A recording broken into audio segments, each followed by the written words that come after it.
ناظرین، جب روح نکلتی ہے تو انسان کا منہ کھل جاتا ہے۔ ہونٹ کسی بھی قیمت پر آپس میں چپکے ہوئے رہ نہیں سکتے۔ روح پیر کو کھینچتی ہوئی اوپر کی طرف آتی ہے۔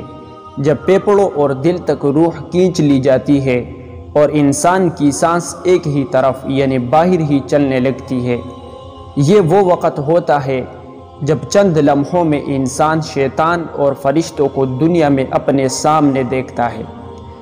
ایک طرف ابلیس اس کے کان میں کچھ مشورے دیتا ہے تو دوسری طرف اس کی زبان اس کے عمل کے مطابق کچھ الفاظ ادا کرنا چاہتی ہے۔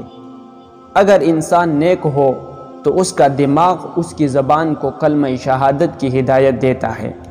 اگر انسان کافر ہو، بے دین، مشرک یا دنیا پرست ہوتا ہے تو اس کا دماغ کنفیوژن اور ایک عجیب ہیبت کا شکار ہو کر شیطان کے مشورے کی پیروی کرتا ہے اور بہت ہی مشکل سے کچھ الفاظ زبان سے ادا کرنے کی بھرپور کوشش کرتا ہے۔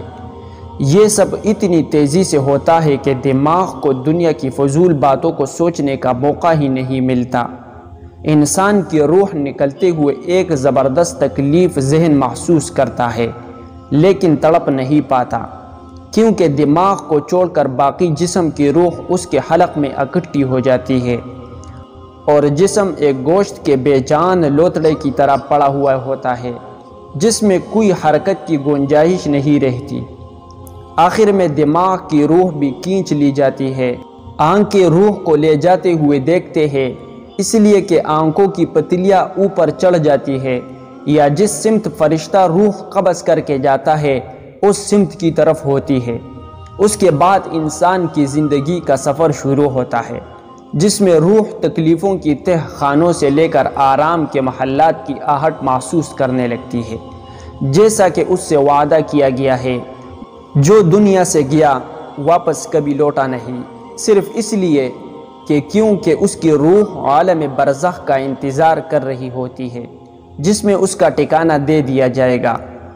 اس دنیا میں محسوس ہونے والی طویل مدت ان روحوں کے لیے چند سیکنڈ سے زیادہ نہیں ہوگی، یہاں تک کہ اگر کوئی آج سے کروڑوں سال پہلے ہی کیوں نہ مر چکا ہو۔ مومن کی روح اس طرح کھینچ لی جاتی ہے جیسے آٹے سے بال نکالا جاتا ہے۔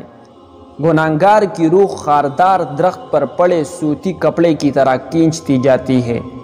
اللہ سبحانہ و تعالی ہم سب کو موت کے وقت کلمہ نصیب فرما کر آسانی کے ساتھ روح قبض فرما اور نبی پاک صلی اللہ علیہ وسلم کا دیدار نصیب فرما۔ آمین یا رب العالمین۔